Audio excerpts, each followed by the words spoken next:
On today's Smart 7, the triple lock is under threat. Libya struggles with devastating floods and lots more. It's Thursday, the 14th of September. It's National Colouring Day, and happy birthday, Andrew Lincoln. The Smart 7. It's news, but not the news.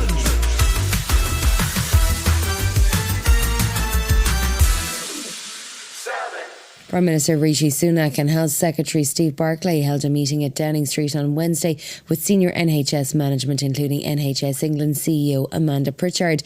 The topic was forward planning for this winter, with a new COVID variant causing concern already, but there was no representation for the Royal College of Nursing or from frontline doctors and health staff. Labour's Shadow Health Secretary Wes Streeting was unimpressed by the whole affair. The Prime Minister, instead of having a photo op in Downing Street, he's got to get the doctors in, knock some heads together and thrash out an agreement to avert strike action. This comes just a week before junior doctors and consultants are due to strike on the same days for the first time in NHS history.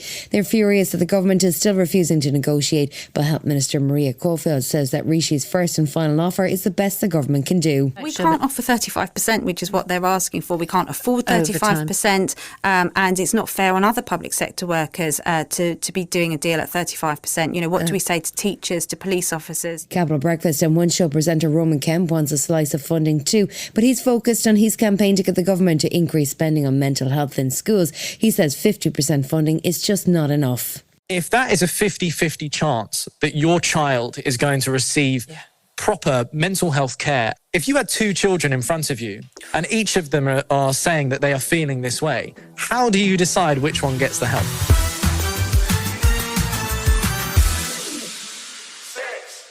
The UK economy shrank by 0.5% in July. That's the biggest drop in 7 months, driven by ongoing strikes, a summer of poor weather and the ongoing effect of interest rate rises.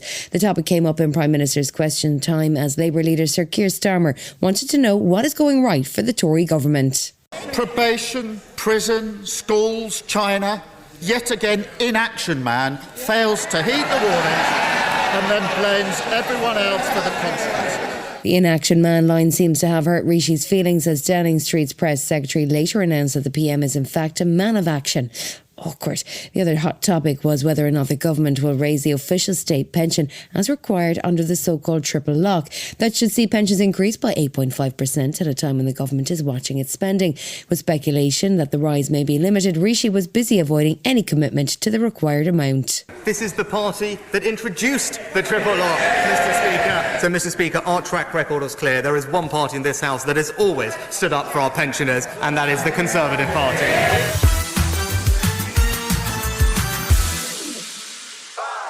Wednesday saw Russian President Vladimir Putin and North Korea's Supreme Leader Kim Jong Un meet at a Shotny Cosmodrome in the Russian region of Amur. The leaders spoke about potential arms supplies for Russia and the relationship between their two nations, with Kim Jong Un backing Putin's war in Ukraine. Russia is waging a sacred fight to defend its sovereignty, security interests, and justice against the hegemonists. And we have always expressed full and unconditional support. Ukraine struck the port of Sevastopol with British-made cruise missiles on Wednesday, claiming damage to a large naval vessel and a submarine in dry dock. But as we approach 600 days of war, questions are being asked amongst allies about whether NATO has provided enough practical support. Estonian Defence Minister Hanno Pevkur says it's not surprising. We might see some fatigue coming in, but one thing we have to assure as leaders of the countries that we will not back up, or we will not, stop helping Ukraine because they need this help.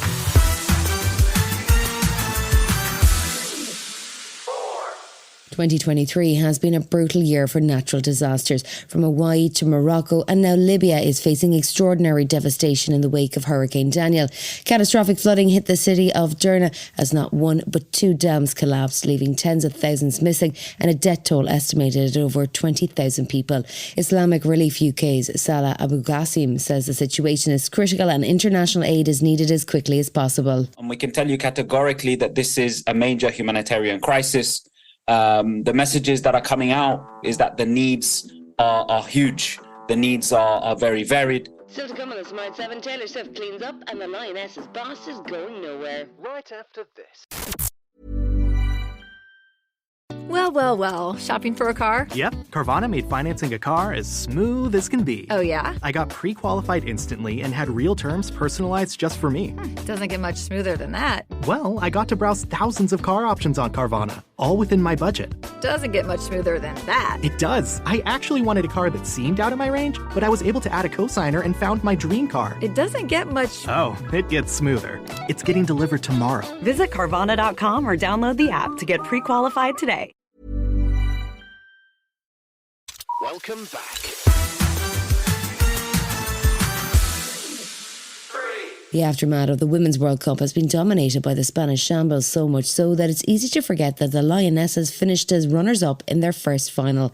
Since that final, there's been speculation around the future of England boss Serena Wiegman and a number of roles opening up, including manager of the US team. She spoke as she announced her squad for next week's Nations League games, and she was happy to dispel any rumours that she might leave her winning team. I have a contract until 25. We know we are happy. I'm happy here, and I think the FA and the players are happy that I'm here, and we're working really good together, and hope we keep doing that. And yes, we have conversations, but we always do, because we did after the Euros, and we do now too, but it has been such a short turnaround. This year has been a very good year for Taylor Swift so far, and it's still only September. Her Eras tour has sold out worldwide and gained rave reviews, and she's got guaranteed icon status.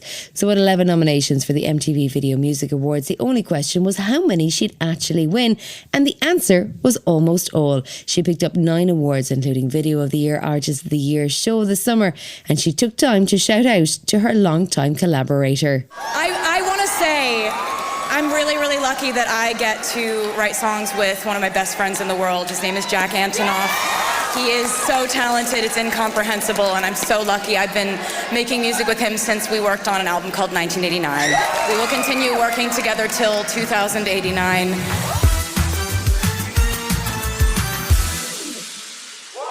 It's almost Halloween, well, according to my local shop, and that means it's time for scary movies. Yep, we've got a weird one for you today, kind of like Back to the Future meets, well, Halloween. Kiernan Shipka plays a modern teen who ends up travelling back in time to save her mother from a serial killer. It sounds like it could be awful, but it looks like it might be okay. Not our best review, but it'll have to do. Total Killer hits Amazon Prime on October 6th. I'd like to report a crime that hasn't happened yet. Have you seen the movie Back to the Future? Basically, I'm living that movie right now, which is how I know there's going to be a murder tonight. Hate time travel movies. They never make any sense. You've been listening to The Smart 7. We'll be back tomorrow at 7 a.m. Hit that follow button and have a great day. Give us 7 minutes and we'll give you the world.